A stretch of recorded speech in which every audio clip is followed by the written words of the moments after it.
I just want to redefine weak. Oh, because I'm a Bible dude. come on. So the Bible says that when I'm weak, he's strong. So you actually want a man to be weak and allow God to show him the place where he's weak so he can go in there and heal it. I cheated. Like, because I was around men who told me I needed a woman for every need. Damn. That's not the way that's not the reason I got divorced. That was my choice because I wanted something better. But that was just something you do. And I was raised on hip hop. The Bishop Snoop Dogg told me just ain't but some tricks. Yes. And to people who don't know, like, that was law. Yeah. Like, it was hard for me to go out and buy gifts for somebody because I'm from the neighborhood. That's tricky. Right.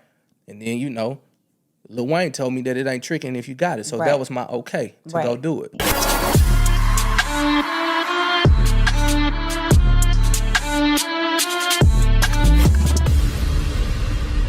What's up, guys, and welcome to another episode of It's Giving. I am your host, Sarah Fontenot, and if you have not yet, please hit that button below so you can get subscribed. Hit that little bell so you get a notification with each new piece of content. Now, every week, we are bringing you some goods. We've had some guests, we've had some solos, we've gotten a lot of questions, and today we are definitely not going to let you down, okay? We've got a syndicated radio show host. We've got an international speaker. We've got a father. We've got, of course, a man of God. Can we please give it up for Willie Moore Jr.? Come on. Thank you for having me here. I'm so happy to have you. Listen, that was one of the best introductions. I'm just like, can she just go with us everywhere? That would be good. That'd be good. So fun. No, I'm thankful. Thank you for having it's me. easy when it's true, and I honestly left a lot out. So Indeed. No, it's all good. I appreciate being here. Yes, I'm so excited. So I have to ask you. Yes. If this season of your life were called It's Giving blank, and you had to fill in the blank, okay, what would it be called? And you have to say It's Giving. This season of my life, it's giving freedom. Oh my God, freedom. What does that mean? Freedom. No, I just feel free. I feel like I finally caught my footing. I finally caught the place where I'm not so emotionally attached to what I do. Yeah. I'm more focused on who I am. Yeah. I no longer struggle with codependency. I no longer care what people on the other side of this camera choose to think about the decisions that I have to make that are best for me. Yeah. And so I'm living in total freedom. I'm an adoptee, foster care, adoption. Yeah. So when you go through these tumultuous things early in your life, you realize that those little boys were always trying to protect themselves. But I'm thankful that I went in, I found out which little boys needed attention. I was able to look at these exiles that tried to keep me protecting myself. The Bible says that we are to guard our hearts, not protect our hearts. Guard means using discernment and just saying, oh, I'm going to protect this. Protection means, hey, what we doing? Let's make it happen. Period. So that little aggressive little boy is now healed and I'm walking in total freedom. That's beautiful. Yeah. That's really beautiful. Yeah. There's that old ancient proverb that says, if there is no enemy within, the enemy outside can do us no harm. Come on. Where did you... have you ever felt this way before? No. Never. In my whole life. What's the difference now between now and before? You show me your friends, I'm going to show you your future. Right? If you show me your friends, I'm going to show you your future. There are so many people that surround themselves with people who continue to feed that little boy or that little girl. People who won't be truth tellers around you because they know that may offend you. Yeah. But guess what I've learned? I've learned that if you put yourself around people who want to challenge the different things that are on this, I'm not around a lot of yes people anymore. I was around a lot of people who were excited about what I could do for them or what I could do in the earth. Yeah. Now I'm actually around a lot of people. And listen, and when I say a lot, 2 or 3 people, right? Yeah. Because they work as an army to make sure that they hold me accountable and challenge my thought process so I don't go back to Mandarin in the maze of mediocrity that I chose to live in. Oh my gosh. Yeah. Oh, you are dropping so many bars. Like, you're actually saying so much inside of the short stints that you're speaking. Man, I appreciate you. Period. That's BELLicia. To those of you who are new to everything I do, I bring BELLicia with me. Her name's BELLicia the Bell. And she goes on podcasts. She's on my show. And thank you for allowing her to be. Yeah, so when it's good, we hit the bell. It's giving bell. It's giving BELLicia. BELLicia. Yeah. Okay, fair. So do you feel like, so you said you're an adoptee. Yes. You were adopted. Uh-huh. How do you feel like, because oftentimes we hear how girls that don't have their dads act a certain way. Mm-hmm. And we hear that kids that are in the foster system might act a certain way. Yeah. And we hear all of these different things. How do you feel like that's shifted, helped, or moved your leadership as a man? To be adopted, is one of the most beautiful opportunities that any person can have. But we have to reframe what it looks like. So everything has a narrative. Even me, I'm from the neighborhood, Berkeley, Missouri, where the median income was $17,000 when I grew up. But even now, the narrative that they put on young people, so when I see you with your Pooh Shiesty mask, I automatically see danger. But I know I got a teenager who may wear the same thing, but I know he a man of God. He's a youth leader. He's doing all of that. But just the perception that has been put on young men, even me being from the neighborhood, you know, I go by myself, but me and my girlfriend all together. I'm always protected, right? So I'm always looking, and I'm thinking to myself, how did I get this perception of this, right? It's because of the natural ebbs and flow of media that kind of makes it feel like, man, these guys are gonna hurt you, et cetera, et cetera. So I have to erase that. So when it comes to adoption, you know, people believe that you looked over and that you're going to have so many internal issues. But I'm so thankful for my praying father, who's 94 years young now, still working 5 days a week at Home Depot, just about to go back. He went through some stuff. But he bent down because I've been short my whole life. In fact, my legs still swing. Praise the Lord. Bet your man can't do it like this. So he bent down at 7 years old, and he told me that I was chosen. And the words of a father speaking into your life can change everything. Yeah. And so there are a lot of people who didn't have their mother or their father. They may not have had the parental guidance, but sometimes it's an outside source that can stand in the gap and just say, hey, I see you. You are smart. You're intelligent. You are loved. You are cared for. You are honored. You are trusted. And so you got to be able to have those people who are speaking to your life. Don't get me wrong. I got into a lot of foolishness because I didn't have an identity. I did my best to be as successful as possible. I became a state track champion. I got a full ride scholarship to the University of Mississippi. And then I went on to be Pretty Willie, an R&B singer. Lay your body down. Boom, boom. I still don't know where this go. I done brought everything else back, but I don't know where that goes. But I was trying to show my mother what she missed out on. Like I was trying to prove that I had value through my talent. And that hurt a lot of hearts. Yeah. Hurt a lot of relationships. I was selfish. I mean, literally everything had to be about me, but I really was able to find out that it was the primal wound. What does it look like for a man who came out, heard his mother for 8.5 months? I was premature. I always did stuff fast, maybe 7.5. But I heard her voice, heard her singing, heard her talking, heard her cussing, heard her having fun. I come out of the womb.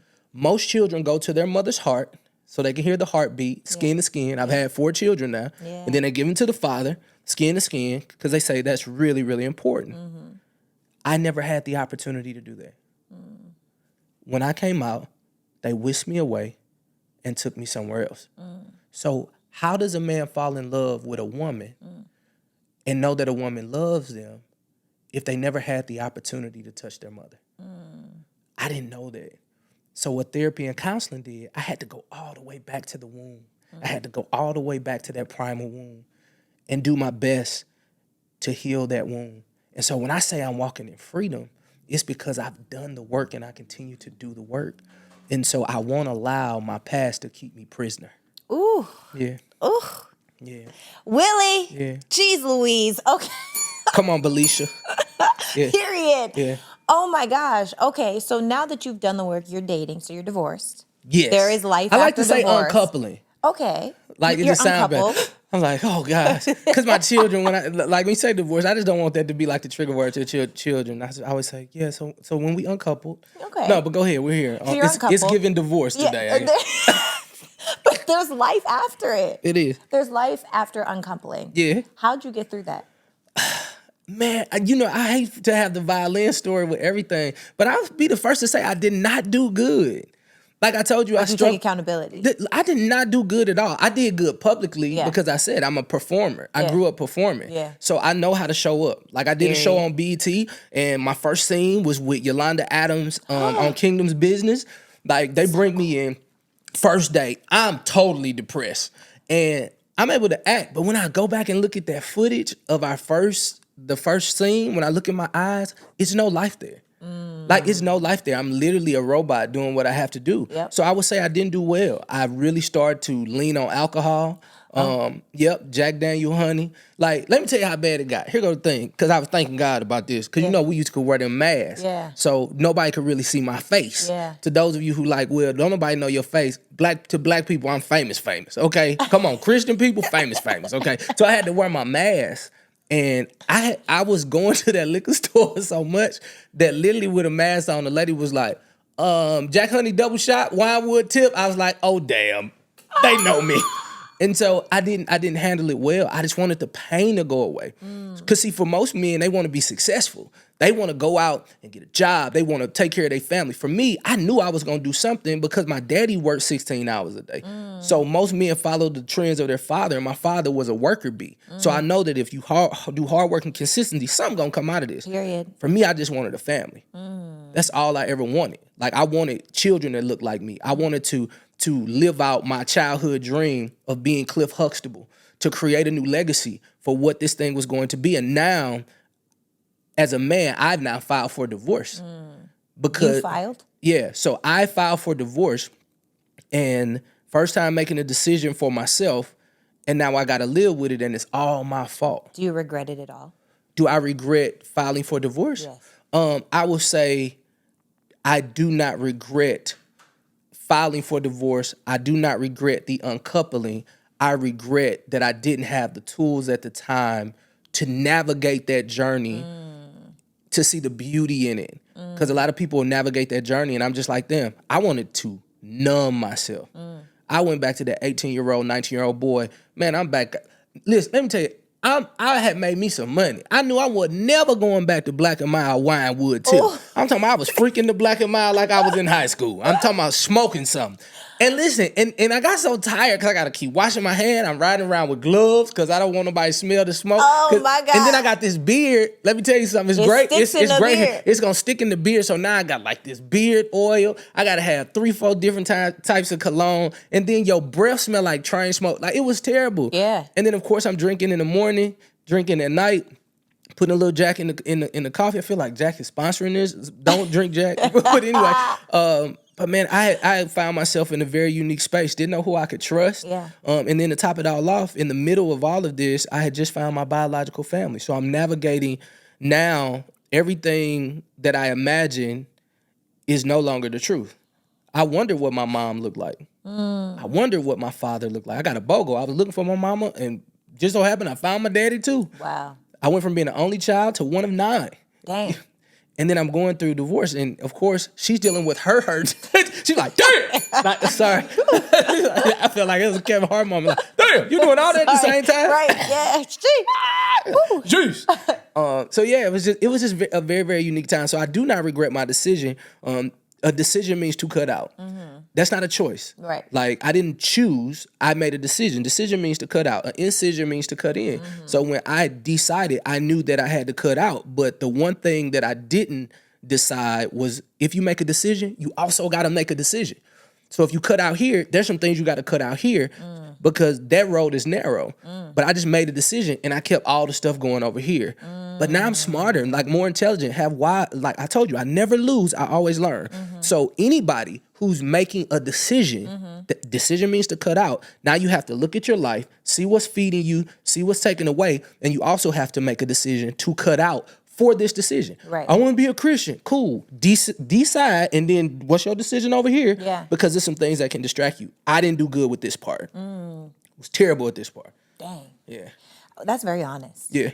Okay, so most men are, it seems like, in 2025 afraid of marriage. Do you desire to be married again? Of course. I'm a husband.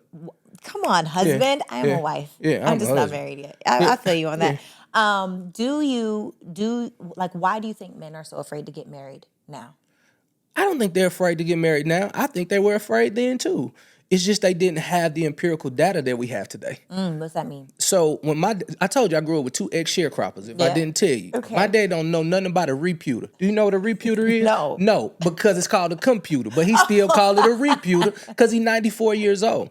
So you only heard tales of what men went through in divorce, right? And when you look at now, there's so much data that gives you different examples. It just goes back to the same thing I said about with young boys with Pooh Shiesty masks, right?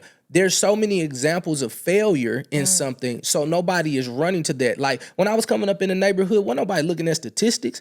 Like now everybody who I know, they be like, it's like a 50-50 chance. Who would want to get on a plane with a 50-50 chance of it landing? Right. Hell, we didn't know that at 18. Right. So I think there's so much data that's been presented to men that I don't think they don't have the internal desire to want to have a companion that you can come home to, a person that's gonna have your back, a person who can help you guide your career. Because a woman, like when she gets a vision, she puts that thing in her bosom, she incubates it, and she brings it back better. Like, so who wouldn't want that? Right. So if that's the narrative, you want it, but that's not the narrative. The narrative is that we see on the news that if you're in California, they taking half of your stuff. We see that people get on social media, when you go through something, they come through and literally try to destroy your character. And so men have little boys on the inside of them that are still not healed, that they still don't necessarily understand. And everybody has these different traumas. And that particular embarrassment plays on every man's trauma. Nobody wants to go through that. It's almost like better you than me. Like, I don't want to go through that because that takes me out my macho. Yeah. Like, we both balance the feminine energy and we both balance the male energy, the estrogen and the testosterone. But when you got to go into your estrogen and say, man, that really hurt me. Man, that destroyed me. Man, that was tough. Like, that's really hard for men. So I don't think men don't want to get married. They just don't want all the stuff that they heard, seen, and what triggered them to not want to, like, man, I can't do that. Why can't you do that? Don't you want somebody to be there? Somebody you can trust? This big old house? Ain't nothing popping. Right. You know what I mean? Yeah. Somebody that you know that is going to have your back. They would love that. But they don't want anybody taken away from the bottom line. They don't want to be betrayed. And then another thing, too, is what I'm learning. Now that I'm attempting to open up my heart for love again, and I don't think I've ever said this, I know the stuff I did with women. And I know what the women have done with me. I know what married women have attempted to do with me. I know what people who are in relationships tried to do with me. And I know as a 17, 18-year-old boy, 21-year-old boy, I did some things there. So now when you get into your early 40s, late 30s, this woman, like, I love you, and I care so much about you. You have these different moments in your heart and your head, and you think to yourself, that's probably the same thing old girl said to her man. But she was calling me. And so you'll be haunted, especially the playboys. Ooh, sheesh. Like the playboys who was popular in high school and college and pledged fraternities. And you see these girls coming into the frat house. Like, you don't know that those seeds are being planted in you as a man. So it's hard for you to sit right next to a woman and believe everything that she's saying. Because you like, well, Keisha said the same thing to Gerald. And Keisha was at the Noop house having a ball. Right. And we all laughed at Gerald because he didn't know about it. Ooh. But when you open up your heart for love, now you have all these idiosyncrasies that you partook in, and it haunts you. Ooh, I most recently, so my mom is like the most non-biased, non-judgmental, wise woman in the history of all women ever. I love her. She's cool. Yeah, she's pretty dope. Yeah. And I was having a conversation with my mom. This wasn't even too long ago, to be honest. And I was like, maybe I might be afraid of commitment. And the reason why I say that is because the story that I used to have that I had to overcome was that most people, and most people are, I do believe, just it's not all people. So I had to change it from all people to most people are weak. They quit.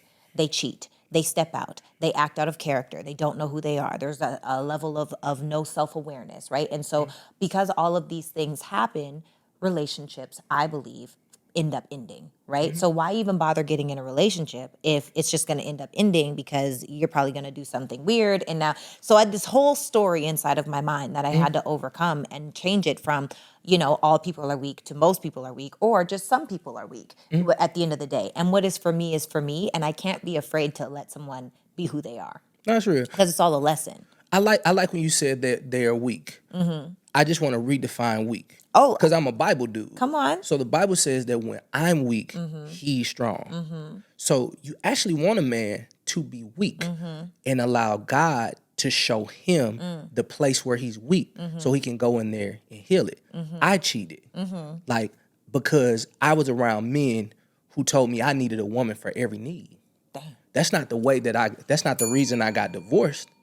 That was my choice because I wanted something better. But that was just something you do. And I was raised on hip hop. the Bishop Snoop Dogg told me, just ain't but some tricks. Yes. And to people who don't know, like, that was law. Yeah.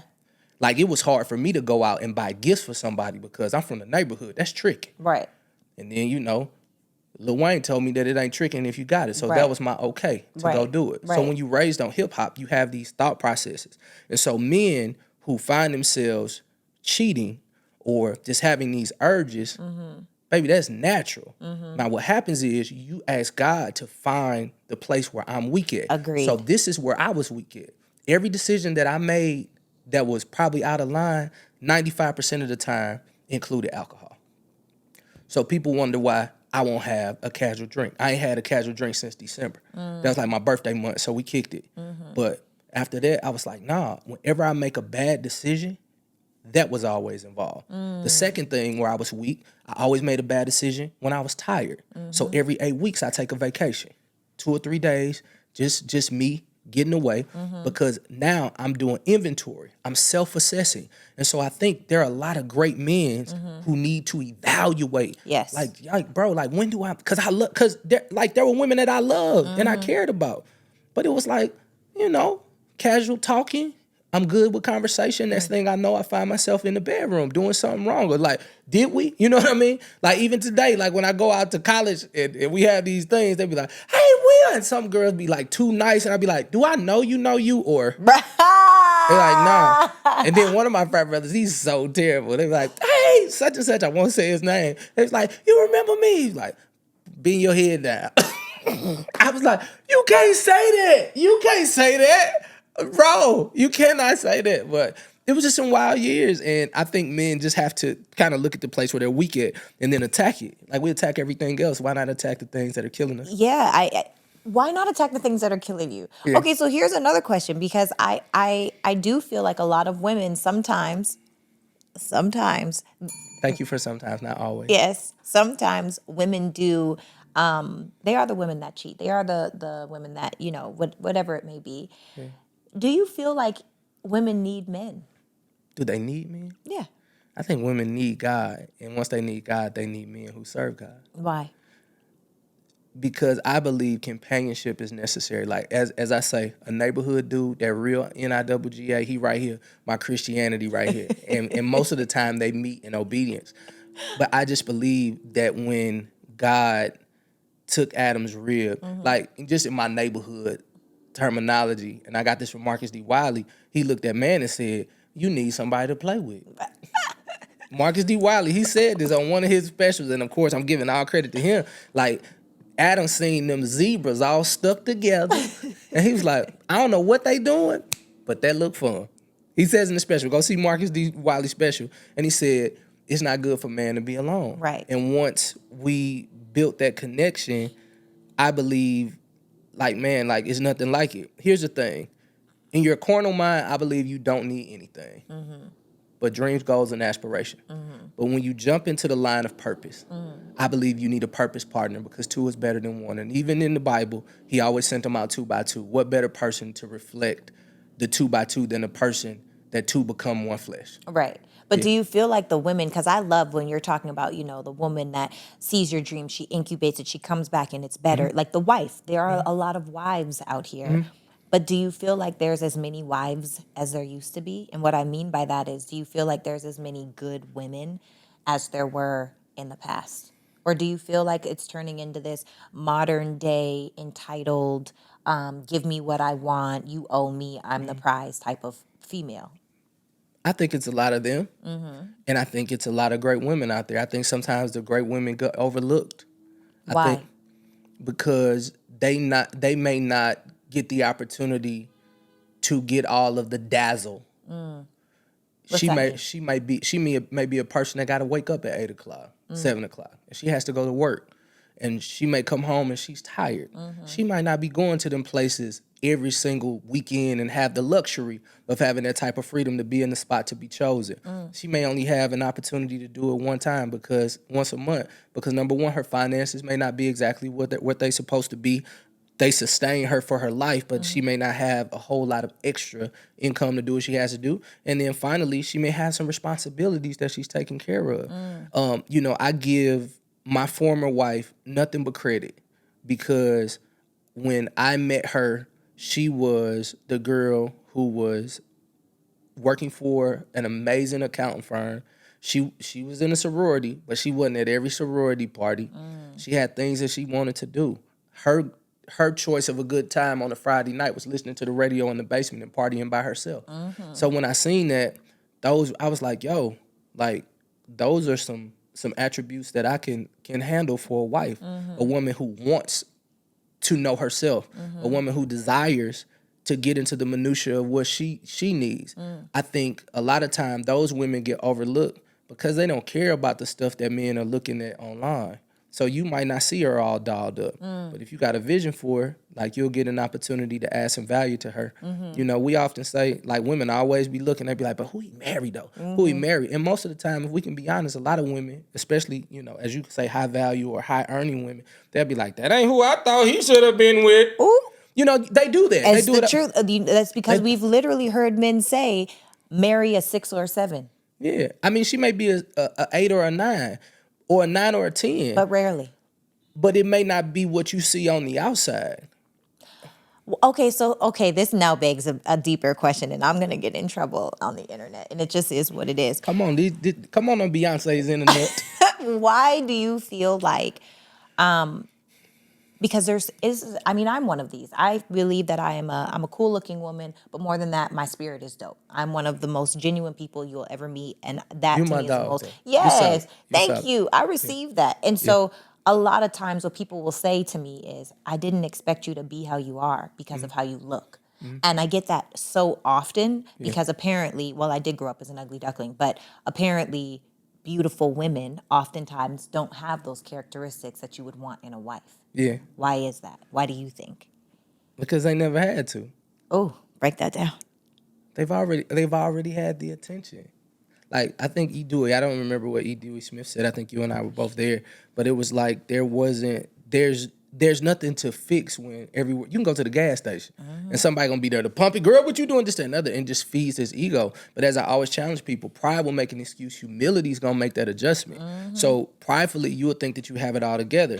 But it takes a man to come into your life to not necessarily humble you, but let you know, like, hey, there's some things that you probably need to work on. So for me, and I'll say the same thing that you said, I don't remember a time in my life when I didn't have the opportunity to talk to somebody. Like, that's just what it was. So I spent a lot of time in my life believing that I had a certain level of perfection. Like, if you get with me, that's the prize. That's what it was. But it wasn't until I failed. And when you fail, I think I've learned more through my failures than I've ever learned through my successes. I think that when it comes to women who are just, so opulent, a lot of times, that's why I say you get in Christ. Because Christ going to reveal everything to you. You be like, dang, I look this good, but I'm sad.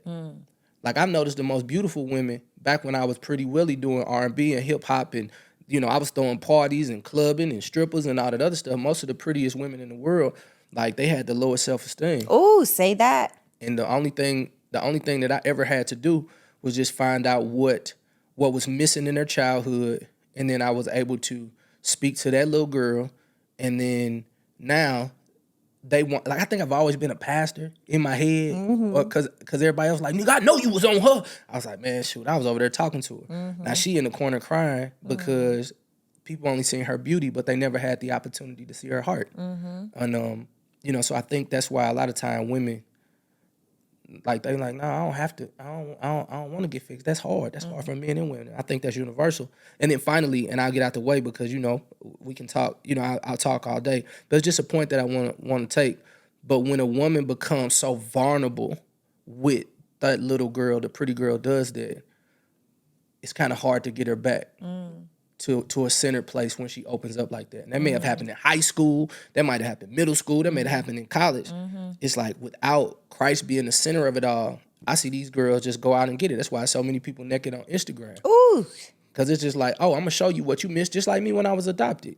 And when I wanted to show my mama, it's a lot of girls that's getting 100,000 likes, millions of followers, because it was a brother, because it was in high school, period, that they still showing. Look what you missed out on. You said you was the ugly duckling. Yeah. I'm so thankful that you had a mother and father who wasn't gonna have you twerking and doing all of that. And Ain't no way. And you chose this version because you still showing these people who probably declined. Oh, you see Sarah now? Yes, you do, but you can see me over there. Right. You can't talk to me like that. Right. You know Ain't what I no mean? way. Ain't absolutely no way. What's up, guys? Sarah Fontenot here. I just had to pause this episode really quick to let you know, if you have not yet, click the link below for our ebook, okay? How to become a more feminine woman. People ask me these things. These are actionable 10 quick steps, intro to femininity, with a video that goes over some things in even more detail. So that's for you. Make sure to click that link below and get your ebook on how to increase your femininity. 10 really simple steps. Love you guys. Now let's get back to it. Yeah. I just feel like we live in such a baddie culture. Baddie. We do, where most women are more focused on how they look than the character and integrity that they bring. And I feel like it's like an emasculation culture also. I feel like men are being emasculated left and right. And I also feel like they lack leadership. I feel like there are so many different things that are happening in the world today. But it actually makes me think of a situation that's happening right now with someone that we all know named Shannon Sharpe. Yeah. And he chose a baddie, you know, and now I feel like he kind of laid his whole... Are you familiar with what happened? Like, did you hear the audio? Yeah. You did? Yeah. Should we play the audio? We don't have to play the audio, do we? Is it the girl when she's girl on the phone? with them. Yeah, no, we ain't got to play So that. that you could tell me what you think about it, and they know what we talking about. Yeah. All right. Okay. Go ahead. Damn, Here we go. I didn't bring this up, I when love you- Shannon Sharpe. When you see me in the street, it was her, Here we go. Give Okay. me some water. Anything I say, you're just gonna like get mad at, and you're just gonna hang up on me. So I feel like, I'm not gonna hang up on you. Here's what it is. what? What does that even mean? I'm not gonna get it. You wanna be a dick to me now, so I don't want to be. Don't manipulate me. I don't know that mercy. If you say that one more time, I'm gonna choke out of you when I see you.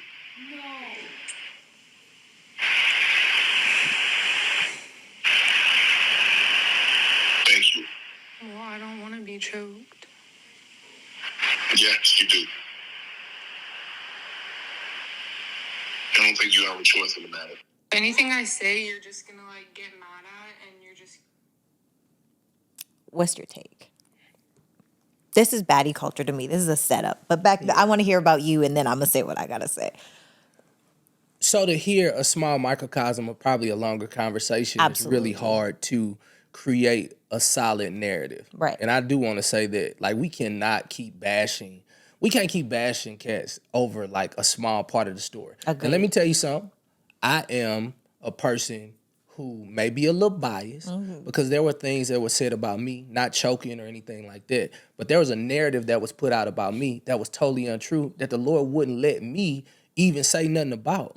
Like, there were parts that were true, and there was parts like, come on, man, we're putting a little sauce on this Right. now. You know what I mean? So I know what it feels like to be the even though in our niche culture and Christianity and gospel music and all of that, although it only hit there, thank God for my friends at the Shade Room, thank God for Larry Reed, thank God for Jasmine brand, just all of these brands who reached out because they knew I was a good guy and they did not cover that story. I thank God for you guys, but when I look at Shannon Sharpe and I see a man who grew up the way he grew up, like, the reason why I'm able to sell, because I'm able to identify what you had a preconceived notion of being valuable to you.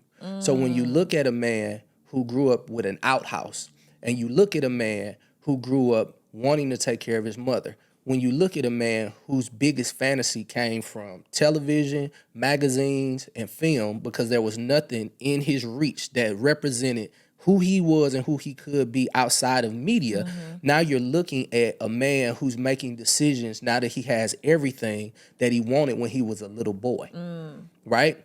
What I always tell people, the enemy is never worried about your now. He is always focused on your future. Right. He's always focused on it. So it's like, how can you be 50 looking at a 20-year-old? Because he was 8 looking at a 20-year-old. So when you're looking at a 20-year-old white woman at 8, and you finally have the confidence based upon now what you have acquired, that will always be your appetite. And so what I want to challenge men to do now is say, okay, cool, let me check my appetite. Here's the thing.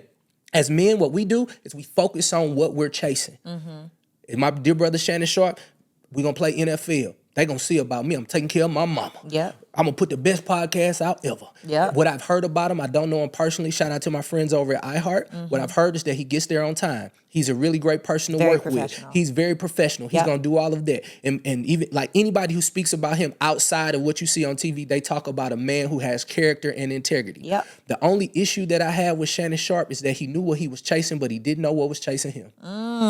He did not know what was chasing him. And so I had to challenge myself, and every man has to challenge themselves to say, okay, I know what I'm chasing, but let me look back and see what's chasing me. And that takes time in meditation. That takes time in therapy. That takes time in prayer. That takes time in church. That takes time to have a strong relationship with God to see what's chasing me. And then finally, in a practical sense, you got to look back and see what your daddy did. You got to see what your granny did. You got to see what's in your life. So the reason why I'm so careful with women, Sarah, have I ever disrespected you or come on to you? Not a once. Ever. Do you feel safe with me? Absolutely. Exactly. You know why? Because I've done the work and I know womanizing is in my family bloodline. And I don't want to do that. I got 3 boys. This ends with me. I didn't know before I got a divorce that divorce is in my bloodline. That's Khalil, Peyton, and Princeton's job to make sure that that gets out of my bloodline. We kings. But a lot of times men won't take the time to say, let me find out what's chasing me so it doesn't mess me up later on in life. Now, here's the thing. He is innocent until proven guilty. Right. And I will not get involved with the rat race of trying to degrade another black man who's amassed an amazing amount of wealth as well as influence in the earth, a man that we need his voice. Yep. However, I think this is a lesson to men all across the country. Yeah. Know exactly what you're chasing because we're going to get to the bag. We're going to get to the influence. We're going to get to what we need to get for our families. But it's so important to make sure that we know what's chasing us because the enemy ain't focused on your now, baby. He focused on your future. Period.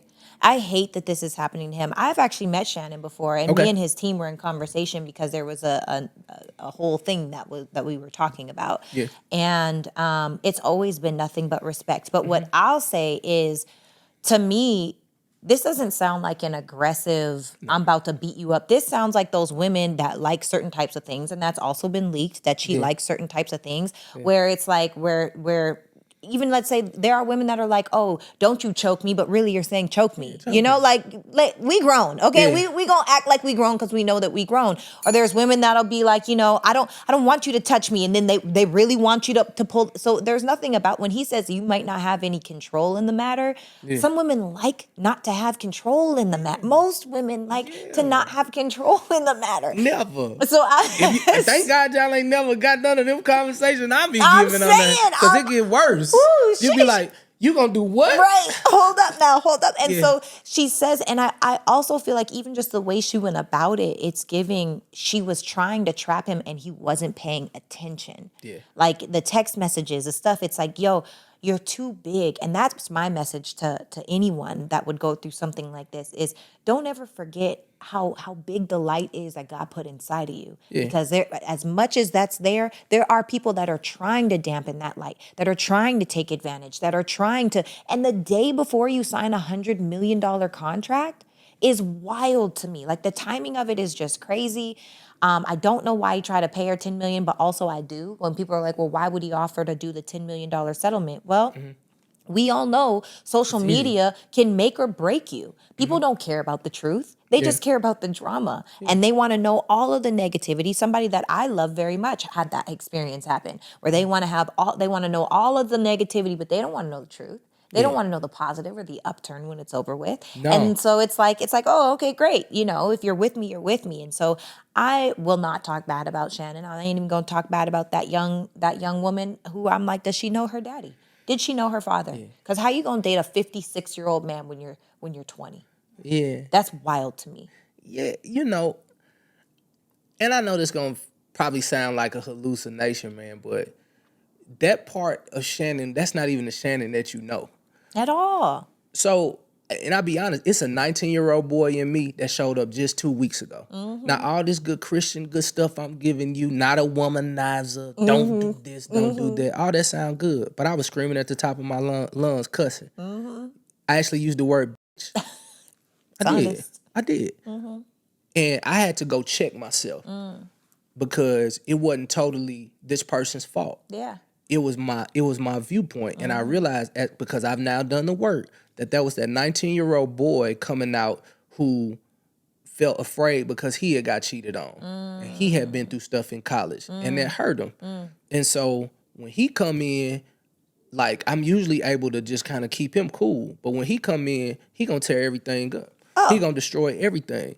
And so it goes back to the point I made. I know what's chasing me. That 19-year-old dude. What I heard was a man who was fulfilling out something that was missing when he was a child. Yeah. That was missing when he was a teenager. Yeah. That he toyed around with in his 20s. Yeah. That's why we got to cut stuff off at the root. Like, God always give you warning before destruction. Yeah. Like, I know God was in his ear because I've heard him speak the word of God while being in cultural settings. And I'm like, hey, y'all ain't hear him hit it? Right. Like, that was dope. Right. So I know God was pulling his coattail. Yeah. You know, a lot of men, like, we on that porn. Like, you'll be on that porn. You don't realize it's planting seeds. Like, I knew that there was something coming after me when I used to watch porn and I went to LA and I'm in the mall and I see the girl and get this, she knows me.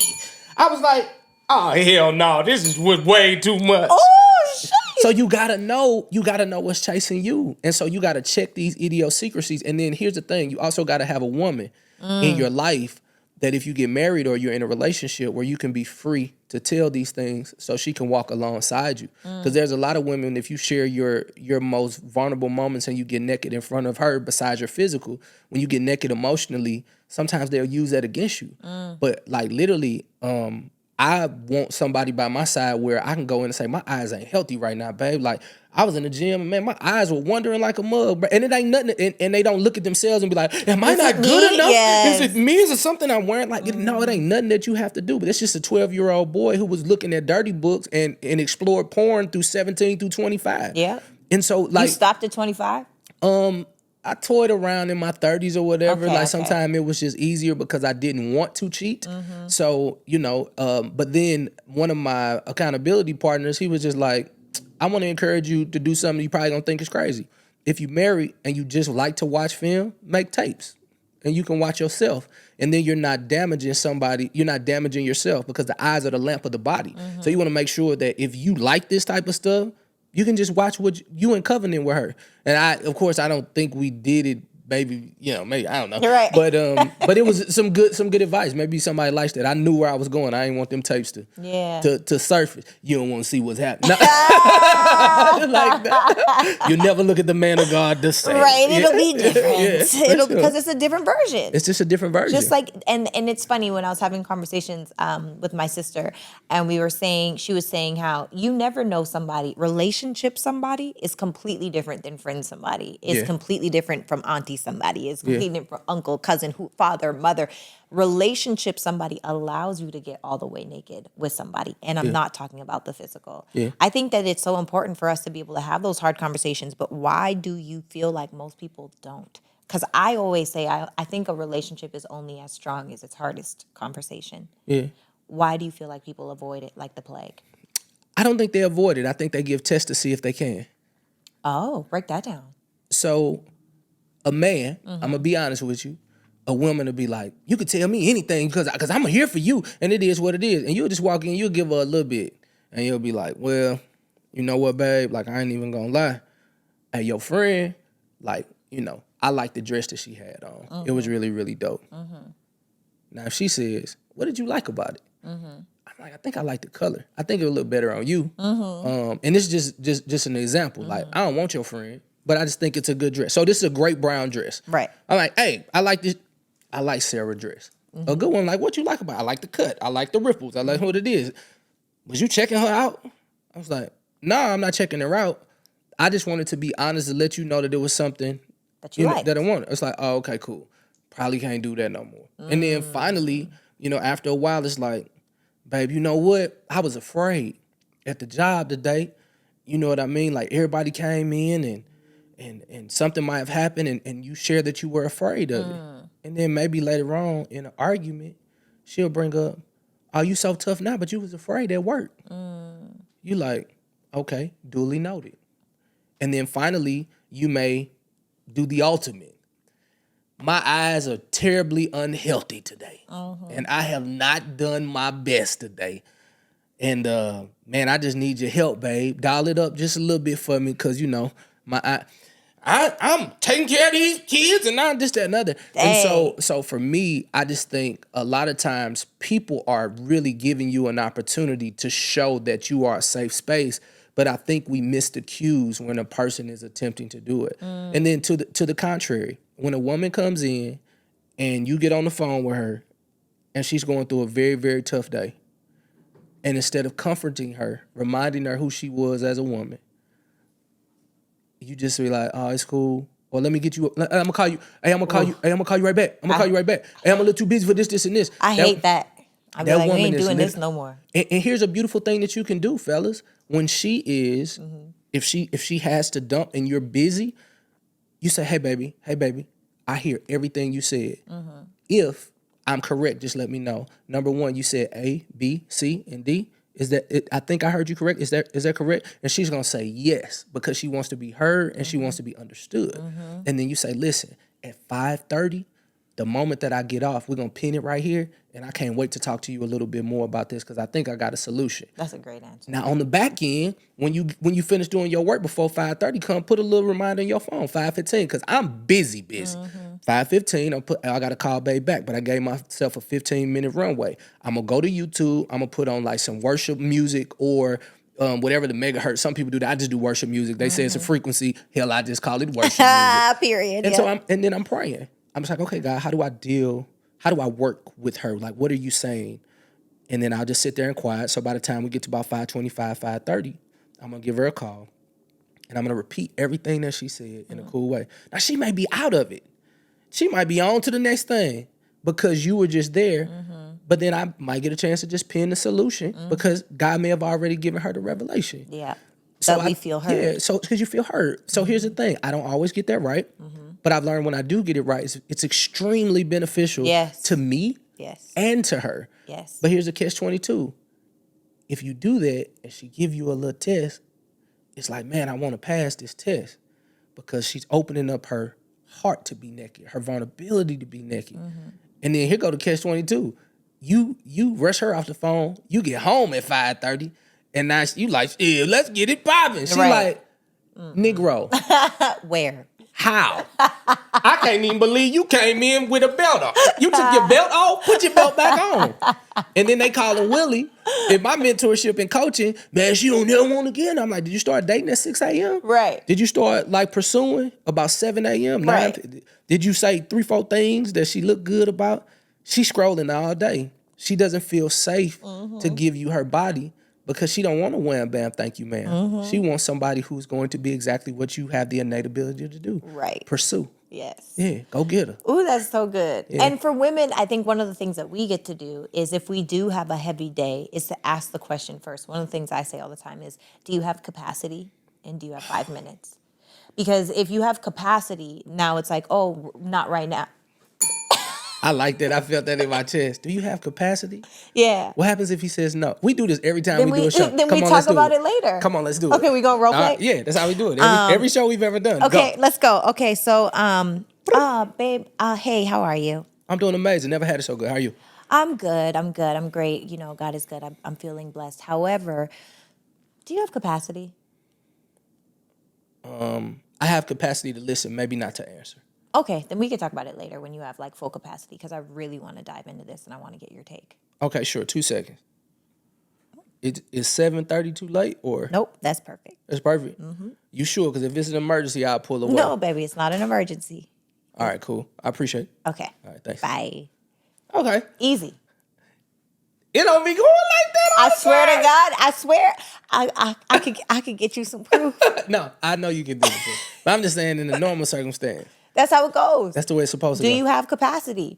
Because this is the I thing. like that though. If Fellas, someone, if you like it, put it in the comments. Send it to your girl and be like, see the questions? because if you don't have capacity, there's no point in me unloading on you. So now we're because what you're doing is reactive. What this does, it's proactive, right? And what I mean by that is you're responding to something that happened based on the fact that I bombarded you in the first place. You weren't ready for what I had to bring to you. But because I didn't ask, I'm just unloading my day off of you, and I know that it's going to be heavy. Now you gotta damage control, but that's letting us off scot-free. The truth is, we should be able to emotionally regulate enough to be understanding of timeliness. Everything isn't right now, and I understand that. Now, if it's important, then I'll say, baby, do you have capacity? I really need to talk to you.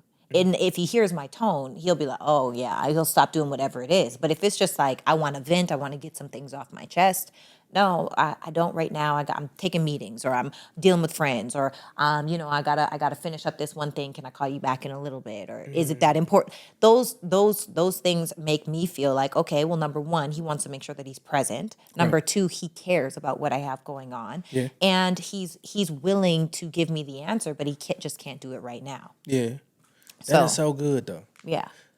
When is it bad? What if a man doesn't have the capacity until the next day? Then it's the next day. Okay. But this comes back to regulation, right? Emotional regulation. Talk a little bit about that so women can. So I feel like I'm on my show now. I'm like, hey, talk a little bit about. I see how the roles reverse. Go ahead, please get that out. Okay. So with emotional regulation, it means you can regulate how you feel. A lot of the times, we are emotional creatures as women, right? But the truth is, oftentimes we're feeling based on our thoughts instead of feeling what's actually in front of us. So oftentimes, most of our thoughts, if you're a non-regulated woman, is rooted inside of fear. So what comes from fear? Doubt, feeling like you're not worth it, feeling like you have low self-esteem, all of these different things, fear of rejection, fear of abandonment, all of these things come from that root. And so if I'm telling you, maybe I want to tell you the news because I don't want you to hear from somebody else first, because then you might leave me. Or maybe I want to tell you the news because, I'm really upset and I just want to feel validated in that moment that what I said matters. But the truth is, if I already know that I'm enough, if I already know that what I have to say is important, if I already know that I'm not going to be abandoned or left or rejected or any of these different things that fear can create, then I'm not gonna sabotage that conversation before it's even had. So a lot of times what we're doing, because we haven't processed those things that happened in our childhood, we don't know how to deal with those feelings. And so we just react. Instead of being able to be emotionally intelligent means I can identify, where am I feeling this way? Why am I feeling this way? What is this saying? And I can respond to those things instead of reacting to those things. I don't even like it. I love it. So for men, and I honestly feel like a lot of women, we lack accountability because men allow us to. We allow you to. Yep. Please elaborate. So I feel like if as an example, even in this situation, you're a great man, like an incredible man, for being willing to have the conversation of, oh, baby, can we talk tonight at 7:30? That's a very emotionally mature, regulated, intelligent man to be able to do that. Amazing. Okay. But the truth is, the accountability is, why do I feel like I get to bombard your day? Why do I get to be invasive in that exact moment? And if you allow me to bombard your day, then what's happened by me not asking, do you have capacity for this heavy thing? If we're just talking about whatever, like we're talking about whatever, that's not very serious. Okay, cool. That's probably what you were expecting. But if it's heavy and I didn't ask, quote unquote, permission, really is what's happening, then now I'm avoiding the accountability with my own feelings. Why do I feel this way? Why do I feel like you can solve it? Why do I need to talk to you? Why? If she gets upset, is a question. That's real. So how do you, I mean, not that I need to know, Right, but for I want people them listening. to know. So how do you make sure a person understands your borders and boundaries without becoming the toxic masculine guy? Yeah. No, I think number one, the first work is self, right? The self-awareness. So it's a woman's responsibility to make sure that she's self-aware of this Yes. stuff. Got it. That's why we lack so much accountability, which is why women oftentimes don't like what I have to say, but it's just the truth. It is not your responsibility as a man to take care of my feelings. It is our responsibility to, instead of feeling based on our thoughts, to feel based off of what's happening in front of me. Is it really that serious? Is someone going to die? Like what is actually happening in front of you? Because 90% of the things we worry about never happen, and the other 10% is out of our control. So why even worry about it? Right? So when we as women get to a space where the emotions come up, the triggers come up, triggers are a beautiful opportunity for you to recognize, oh, this is a place that needs some healing. This is a wound that needs to be addressed. This is work that I actually have to do. So inside of that, that's our work. That's our work. Yeah. I love it. I don't even like it. I love it. Hey, I will tell you this to everybody on the other side. Like, I had an interview with her, and they asked me, I don't know if Black America Will, whatever, like, what's some of your favorite interviews? And of course, I was like, Chris Tucker was dope, and this person was dope. I was like, which one was the most enlightening? Just without a doubt, I was like, Sarah's, without a doubt. Like, what I learned in that was that it gave me a lot of confidence in my approach, because I'm working so hard to be a better version of myself, because I'm the worker dude. Like, I was gonna work. I'm gonna make sure you got all your stuff together. You're gonna have a good life, and we're gonna do this. And I was working on that, and then, but I wasn't the best dater. I wasn't attentive. You know what I mean? Like, I could work so much, I don't even have to have sex. Sheesh. I don't even have to have it. But some people are great daters, but terrible relationshipers, and even worse, spouses. Yeah. And some people are terrible daters, decent relationshipers, and incredible spouses. Yeah. Right? So you can't be great at everything, I think. Yeah. That's okay. No, I was like, okay, cool. What's the right approach? It just gave me the confidence to, and I think we shared something that was similar. But whatever it was, I got my aha moment. And they was like, so what was it? And then I had to dig deeper. I was like, I really appreciated a woman who could take responsibility and accountability. Because in the barbershop or whatever, like when we talking, it's like, man, you know she ain't gonna take accountability for that. Like, she just not gonna do that. Do you think women don't take accountability? I wouldn't put a big, because it's on the internet, but if we was just at the table, you know what I'm saying? I'd be like, hell no, they don't take no accountability. So if we just at the table, hell no, they don't take no accountability. It's gonna always find a way to be your fault. Really? It's always gonna be something that you did. It was something that triggered it. Foundationally, this is what happened, and I didn't see it that way. I saw it this way. I have met a few women who've been able to take a level of accountability, but usually it's accountability on the outside of what they're going through personally. So a person can go through all of the accountability with others, but when it's a person that they love, care for, honor, trust, it's like they think that the attack is on them, but it's more so the behavior that they're doing. And so it's like, are you attacking me? I'm like, nah, I ain't attacking you. And so I think Marcus D. Wiley said it best. Like, he's been married for 27 years. When he walk in, he'd be like, my wife, I'm not talking to her right now. I'm talking to my business partner. Oh, that's good. So can you tell my wife to go in the bedroom? Right. Because right now I want to talk to my business partner, who's supposed to be a silent partner, but she's very loud right now. Make sure you go see Marcus D. Wiley's special. It's on That's YouTube. good. I just watched it. But when he said that, I was like, yeah, that was really, really good. But even then, I don't know if some women have the emotional intelligence to be able to differentiate like business and... But that's our work. And also, I just have to put this out there because I feel like people think that I'm like this goated, perfect woman. I am not, okay? And even inside, there's a situation I'm thinking of, it makes me giggle, where I did get a little, You told me you went crazy one time. No, that was in 2012. I'm talking about like last week. No, not last week, but recently, like within the last 30 days. Nah, it wasn't the last 30. But it was did something in the last 30 days. Spill the tea. No, I'm just playing. No, I'm gonna tell you for real. But I literally was in a situation because I can't give you a date because if I give you a date, it's just too many dots. Okay, cool. No worries. No worries. But I realized I was very much in my masculine. And what makes a woman be in her masculine? When she doesn't feel safe. Okay. We feel like we have to protect ourselves for whatever reason. We'll go to that, and it's like you got to bring us back. You got to be here, whatever it may be. And long story short, I got into my masculine and I'm like sitting outside of myself. I'm with my parents also, and my dad was like, "Ooh, you acting mighty masculine, ma'am." I was like, sheesh, it really wasn't even that bad, to be honest. However, for me, it was bad. It was out of character for me. And the person that felt the experience was like, I don't want to see that version of you again. You know, like I'm happy with never seeing that version again. And my fault for making that happen. But also my fault for being willing to go there. Yeah. You know, we're still human at the end of the day. What does Sarah look like masculine? Very quiet. Quiet? I'm very quiet. I'm also, my energy is very loud. Like I'm very much like there's a wave. There's so much energy coming off of me that's like, don't you dare. And then I'll say, Willie Moore Jr., Oh, whole name. let me tell you what I don't do. I do not appreciate X. I do not appreciate Z.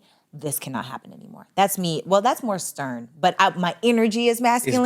big. My energy is like, you got me all the way jacked Listen, up. I never knew about energy like in my 20s, like when I was an entrepreneur and doing all that stuff. But there's this guy's name's Keelan Little. Shout out to Keelan. He said, Will might not say nothing, but you feel like you in the doghouse. Because it's just a big energy. I might not even make eye contact.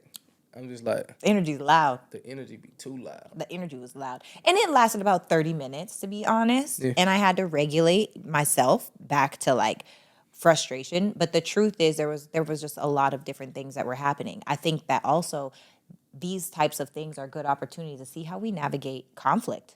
How do we regulate back to self? Or are we going to be the people that just are mad all the time? Are we going to be the people that are, going to sleep angry? I don't want to go to sleep angry. Man, I know it mess up your skin. Yeah. I like my skin. I don't want straight. that. I do not want that. Men, get a good skincare regimen too, by the way. Period. Okay, I have one video I'm going to show you, and we're going to react to this video together. Okay. I have no idea what this is. B-roll. Put it in. My team does it, okay? So here we go. This is the first video, and then we're both going to react, and then we're going to draw pretty close to a close. All right, cool. So sad. Just the first one? You got that little black thing on yours, so I can't really see Okay, it. here we go. Wait, it didn't open. Okay, let's try That's this so one. dope. The masculine husband earns, the feminine wife, she spends. So let's unpack what this really means. Remember, ladies and gentlemen, the healthy masculine gives, the healthy feminine receives. The healthy masculine leads, and the healthy feminine follows. The healthy masculine and the healthy feminine energy, they are equal. This is not a hierarchy, friends. If you have a leader, you must have a follower. If you have a follower, you must have a leader. The feminine wife is created to follow, not be dominated, not be controlled, but to have healthy leadership. Not because she can't lead herself, not because she's weak or a damsel in distress. It's because her preference, the feminine energetic preference, is to be unburdened, for her life to be easy, so she can flow into her creative and ideative states and be inspiring and intuitive, creating and enjoying beauty in life, laughter and playfulness, providing nurturing and comfortable environments, creating cradles of love and acceptance, comfort and ease. The true essence of the feminine energy, she's not interested in hustling and grinding, earning and projecting, conquering and winning. That is antithetical to healthy feminine energy. Whereas the healthy masculine energy, we do want to win. We do want to earn. Do want to predict and project. Want to impact and influence the world with our power and strength, decisiveness, reliability, consistency, and confidence. The healthy masculine energy wants to earn and is never threatened by the fact that his wife was created to spend. All of this can be in equilibrium. There is trust and boundaries involved. You feel Budgets, complete? healthy limitations. Yeah, he's finished. The wife I watch simply videos wants to like know this. that she will be safe and secure and provided for, so she can be the woman she was crafted to become. No longer wants to be burdened. I'm by like the thing about two. spreadsheets, grinding Oh, you hustles, cold. sales projections, YouTube sales just calls, entered simply wants to leverage 3. the resources that I provide. You can run the play. The masculine husband earns. Yeah, I'm like the wife, she 1.5. spends. So let's Two, unpack what this really kind of means. album Ladies and and shit, gentlemen, man. healthy They used to masculine have gives, they healthy feminine album too. receives. Healthy Don't feel no masculine break. leads. What's one biblical? Let me see that. I ain't gonna look at Masculine it. earns, feminine wife. Okay, yeah. All right, go ahead. What's your take? You first. The masculine earns, the feminine spends. I don't like the idea of spend. That just sounds so frivolous. to I don't me. like anything that has an N at the end of it. Oh, So we don't use the word spend. invest. Invest. Yeah. Yeah, because spend gives an ending. Yeah. Like, I'm not cheap. Definitely like high quality things, but I'm very frugal. I'm very frugal. You're conscious of the My money, their money, yeah, everybody's you're money. conscious of it. Very much so. I'll be like, is this really math isn't mathing ain't for math. me. Yeah. Do we really have to? Funny story. Been looking at a lot of, long story short, been looking at houses, right? Mm-hmm. And looking at houses, it's been like, oh, this person wants 2.1, right? Mm-hmm. That let's just be theoretical. This person wants 2.1. This house is worth 1.3. Just because you say that it's worth 2.1 does not mean you're going to get a even close to that amount. Slowly but surely, the price keeps coming down. when you had an offer, you blew it, you know? And I actually feel like people do that. They think that their sexual market value is higher than the streets may see it. Facts. I do. I believe it. I believe people are not monolithic. To put everybody in one box is always very, very unique. I think women are making extreme strides towards success. Okay. I think that God has favored women in a way that doesn't require them to work as hard as they had to years and years before. Don't get me wrong, this administration is very unique, so they may have, may go back to making America what it used to be again. However, I do applaud women who are able to go out there, although they don't have to, right? But there are some women out there who love what they do. And I think it is completely asinine to believe that a woman just only wants to spend. My dear brother Eric Thomas, E.T. the hip hop preacher. What up, what up, what up? It's your boy E.T. Has a beautiful wife. Her name's Dee Dee. That's my sister. I love her to life. And when I say Dee Dee is probably one of the most accommodating wives that I've ever seen. They switched my basement up in Michigan. So they said they remodeled it. I'm like, leave my basement alone, When I was going through depression, I had an opportunity to go there. He said, just come up and just took great care of me. But I say all that to say that Dee Dee loved being a nurse. That was her calling. That was her purpose. And of course, she had to go through a unique journey with MS. And Eric stepped up to the plate to make sure that he can continue to be the priest, provider, and protector of their home. Eric was making millions of dollars before she stopped doing nursing, because that was her purpose. So I think what we have to align ourselves with, and not that I'm anybody's expert, but I believe that we have to align ourselves in purpose, and whatever's required in that season is what you have to do. There may be a season in purpose where you may have to go to work while I go on the grind and build and create. Depends on who you marry. I know that there's movies on the inside of me. I know that there are 10, 12 books that are on the inside of me. So I've been putting stuff in the storehouse, but I welcome somebody who will come in and say, I see that in you. I know what that's going to produce. I need you to do that quicker. I got this for the next 12 months. You go write as much stuff as you want, do what you have to do, or we live off rental properties or whatever we have to do. If we got to scale back, I see that on the inside of you. I think a good woman or a good man can see the purpose in their partner, and they'll do whatever's required to make sure that that purpose comes to fruition before it ends in grave. Yeah. I think that's really good. Yeah. I agree. So do you think that men, I don't know how to ask this question because I know you're a provider, but do you believe in a 50-50 household? I believe in a household where a man preaches, provides, and protects, whatever that looks like. I wouldn't say 50-50. It could be 80-20. It could be 100-0. It could be 20-80. It depends on what season it's in. I often think about your mom, where it was 100% dad until he went through what he had to go through, and she had to step up to the plate.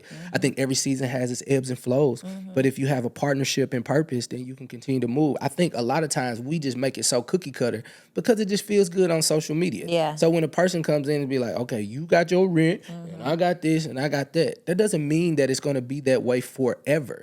There was a time when I initially got married that, of course, I'm pretty Willie at the time. God is transitioning my life. I go from the club.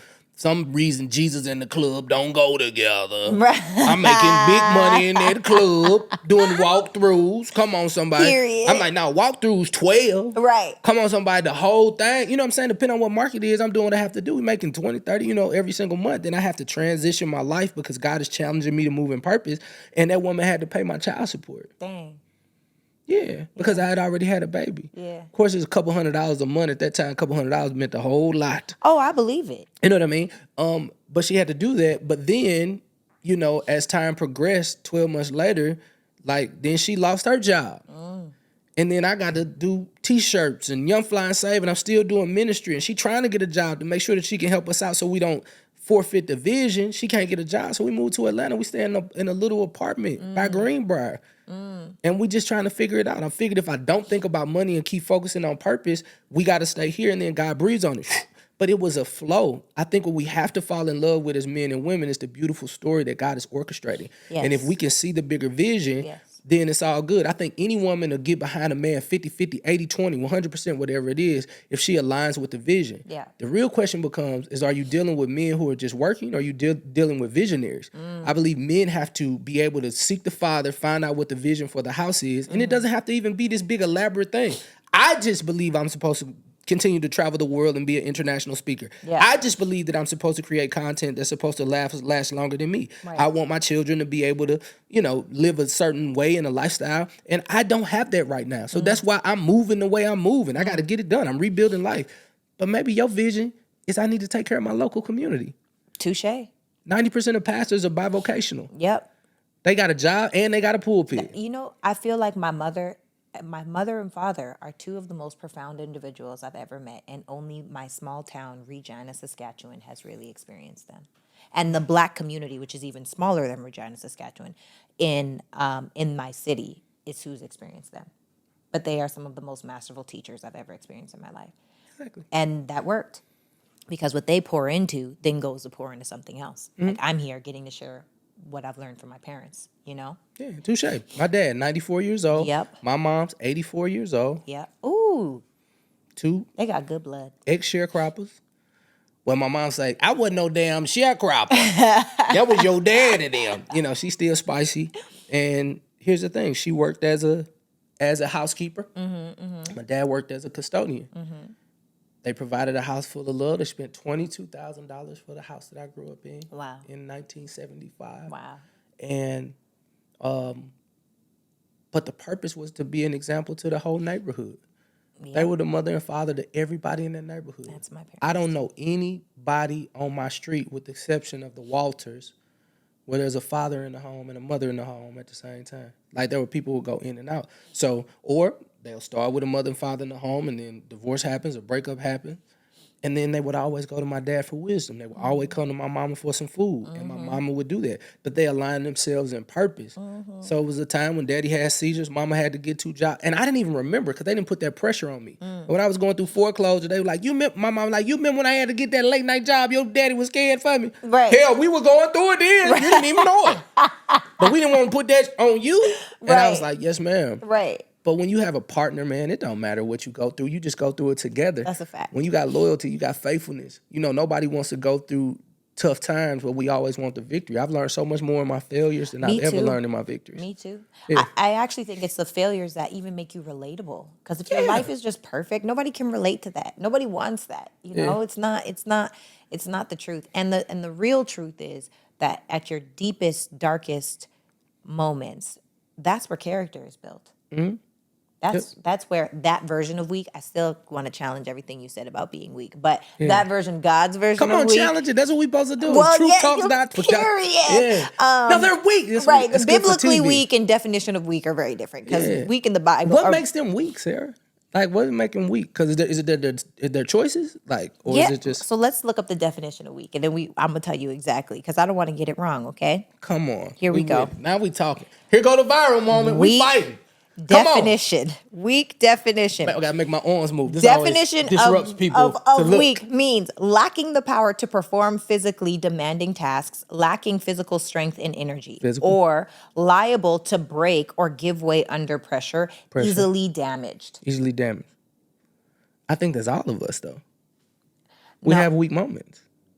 Okay, there are weak moments, and then there are weak people that are just comprised of a bunch of weak moments. They're bad decisions that you can make, easily damaged. Even women or men that are just super frivolous with their bodies, right? Let's go out here. Easily damaged. STDs, STIs that could end your life. Or even talk about you give way under pressure. If you know that you want to go left, but somebody, and it's best for you to go left. Left is where God is. Left is where family is. Left is where joy is. And somebody's telling you no, but right is better. You give way under pressure. You are weak. You are giving way to what you know is not for you. Now, I think the issue with weak is when people hear that word, they think I'm saying it's wrong or it's bad. I'm not saying it's wrong or it's bad. I'm saying it's weak. Weak is weak. Bad is bad. Wrong is wrong. That's what I'm saying. Each one has a...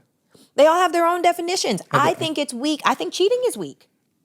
I think it's a cop-out. I think it's a way for people to be selfish and get exactly what it is that they want, knowing that it's going to cause hurt and pain for that person. And then on top of that, the weakest part for me is that they hide from their own self-created consequence. How you gonna lie and hide from what you created? That's wild to me. It's weak not to be able to just have the conversation of, baby, I love you, but I got crazy desires happening right now. And to have that conversation, it is so weak to just give way under pressure. I think we all have that trait. I think It every just depends human on where. I just think with the definition being weak, so it's physical. He doesn't. I guess he or she doesn't. They give way They under give way pressure. under pressure. And What's the third easily one? damaged. Okay, so physically weak, Yeah. That's not what I'm talking about. right? The second one, this is what you're talking about. Yep. Giving way under pressure. Easily Giving way under damaged. pressure. That's mentally, emotionally, spiritually. Right. Life will throw some stuff your way. Some new pressure you ain't never been under. Yeah. And I think sometimes you got to be weak to get strong. So for me, divorce put me at my weakest I've ever been.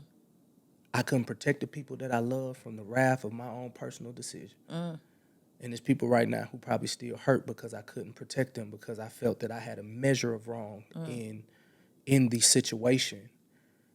And I'm a neighborhood guy. If I got anything to do with it that was wrong, whatever come with that, come with that. And that's just my principle. Like I grew up around OGs. I grew up around cats who would knock your head off. Like I'm not one of these rapper guys who pretend like, oh, we'll do something. No, they'll knock your head off. Right. But the reason we can knock your head off because we feel we right. That was a time I had to be weak because I didn't feel like I was totally right. Now, if I feel like I'm totally right in the thing and it is what it is, hey, hey, listen, I'm willing to die by it. And I'm willing to live by it. Whatever come with it, come with it. Period. But if I feel like I got a measure of wrong in it, whatever come with that, come with it. I'm going to take the humble approach and it's going to appear weak, right? So I think when it comes to men and women who make decisions and they appear weak, I think we have to investigate the principles that they live by. And then finally, is this something that they've ever been through? You know, my dear brother Steve Harvey, I don't want to say the wrong number, but he had something crazy like $100 million worth of tax debt. You know, something crazy. Might not have been 100 million, but it was some millions, 500 million, 250 million, whatever it was. Bro, pressure. Making some bad decisions in that weakness, man. He had to go out every single week to try to get that money back so he don't go to jail. This tax money. The residual effect is that he wasn't able to be there for a lot of the times with his family that he wanted to be with. To them, that's weak. But to him, he was doing what he had to do. I think there's a difference between making bad decisions and being weak. I don't think you can blanket them together. I think that if you make bad decisions, especially if they're consciously made bad decisions, you just aren't good at making decisions. That's a completely different ballgame. But to be weak means you have pressure on you and you give way. I think a lot of us do have different experiences with different pressures that'll come to us or come on us or whatever that may be. And at the end of the day, if you don't know who you are and whose you are, you'll break under pressure. Yeah, I give a little grace. But if you're a repeat offender, then I'm like, all right, bro. But a lot of people are repeat offenders. You're showing patterns of weakness. Yes. And so now we got to talk about it. Yes. But what I teach men is, like, hey, bro, if that happened, like, I'm not for divorce, but I'm for divorced people. You got it wrong the first time, get it right the second time, Right. and let's try to stick in there and stick and stay. Right. All right, let's do that. But I think a lot of times, women from the outside, they'll see a man who really ain't doing the work. The only thing we working on is these M's. We're trying to put that bank account in there. Right. There are a few men who are saying, I got to really check and see what's up with this daddy wound. I got to see why I'm like this. You got to realize, so if we're just talking gender, we are made to feel masculine coming up. If you got women and you doing whatever you're doing, you running the play, you know how it is. It just became normal. So who's going to break the cycle? It's going to have to be a group of men who teach young men something different. I tell my children all the time, and women got mad at me over it when I keep on telling them that you're also the prize. You also have value. Don't give your body to nobody, bro. Like, you know who your daddy is and you know who your daddy is. So you're not effing them. You're not making love to them. They making love to you. You got something of value too. But that ain't what I got. When I was 12, it was like, did you hit her? How many you hit? I seen you over there with Sarah. What y'all was doing? Truth is, I didn't want to hit nothing. That was disgusting. I thought the hole was right here. Till I started watching porn. And then I learned where it was. And then once I finally did it, it was like, I'm 11 years old. I didn't want to do, but it was 11, 12 years old. And it was like, I don't like this. But then when I went back to the system, it was like, Will, what you do? Now I have to over exaggerate that it's something that I like. Yeah. And then that behavior, I kept on participating in that behavior because now that's not a sacred space for me. Nigga, that's sacred to you. That's something that the hood told me to do. For real. It wasn't all beautiful. On a mattress. Like, it wasn't beautiful. So you guys have this beautiful thing, and men like, man, this is something I was doing. Of course, we got to break that. And we're learning how to break that, but I think if you don't identify that, that's something that you don't identify that needs to be broken. And you know, some men, it is toxic. They be like, well, she let me do it. She didn't want to own her body. I'm like, nah, son, you are the owner of your body. Yes. She not giving you nothing. Yes. You're giving yourself away, champ, and I'm not allowing that to happen. They be like, why you be on your boy so much? Because I know what's in our bloodline, bro. Like, I'm not letting that happen to my boys. Most men be like, what if your daughter did this, and then they be like, oh, man, I got to get my daughter. I'm like, nigga, my sons ain't doing that. Right. I dare somebody say, oh, man, because you got a daughter, you better have your shotgun. Pull a shotgun on mine. I'm raising kings out here. Right. I'm talking about we have an army at your house because I know what I put in that boy. Right. You know what I mean? But it's up to us to break the cycle. But men who are 30 through 45, if you grew up in any type of neighborhood or grew up on hip hop, there's some things on the inside that just need to be broken. And I sometimes don't think it's weak. I think it's just been a narrative that's been posted. And it's easier to walk away than to deal with it because we ain't never had to. Ain't nobody cheering for the touchdown no more. Ain't nobody cheering for the home run no more. Ain't nobody cheering for the 2 points or the 3-pointer or the dunk you made. Ain't nobody cheering you on no more. So now you just running around trying to get cheers. Like, they put us in sports ever since we was a kid. And then you know, once you turn 20, 21, if you don't make it to the league, the cheers stop. So you trying to look for multiple people to get these cheers. But it's time to go back to that little boy, make sure that he's healed to know that your cheer can come from up high. Yeah. Sheesh. I forgot about BELLicia. I'm over here just, ooh, sheesh. Okay, so look, pause. I know you're enjoying this episode. I'll be super quick, okay? When you are on the go and you want to look cute, baby, we got merch now, okay? So if your hair is a little tussled, turned, the edge control ain't edge controlling, go ahead and get you a cute little It's Giving hat. Or if you're thirsty, feeling parched, and you want your drink to stay cold all day, there was nothing in this cup. But you know what? It will keep my beverages cold. So if this is for you guys, we got hoodies, we got all the things. Make sure to check out the store below and get what you love. Let me tell you, it is quality over here, baby. Let's get it. Back to the show. Willie, this has been... You my partner though. I ain't even gonna lie. Facts. Hey, let me say this. This woman is just so special, and I hope y'all don't try to take that and make it anything more than what it is. I respect her as a woman, and I appreciate you creating safe space for men and women to do what they have to do. And I'll tell you, man, I've seen a lot of people do this, man. I've seen a lot of people who have so much knowledge and wisdom, but there's a certain decorum that just comes with you, and I'm just so grateful, man, that I get an opportunity to see it up close. I'm glad that I have access to you in such a way to say, hey, you know, hey, sis, this is what I'm going through. Or, hey, sis, I see this in you. Why you ain't doing this or this, another? And then I see you like, I'm like, oh, wow, she's moving in the right direction. I just think it's good. And I appreciate you honoring my voice enough to know that I don't want nothing from you but to win. And I'm proud of you. Thank you for allowing me.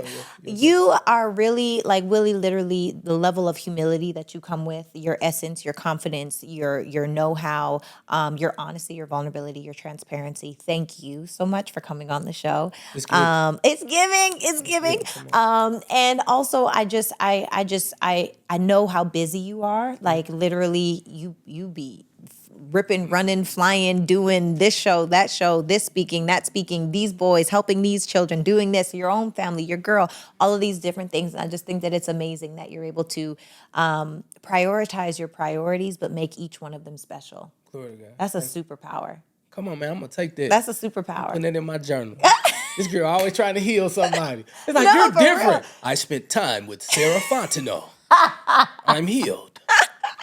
Right now. No, truly. I see you and I appreciate you. And thank you for allowing me access to be like, hey, what's up? How you doing? Oh my God, what do you think about this? How do you do that? Like all of that. So thank you very much.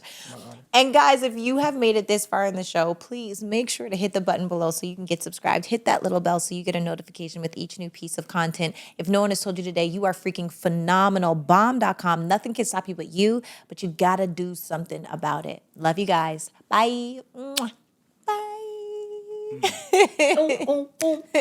Hey, yeah. Oh my God, that was so good.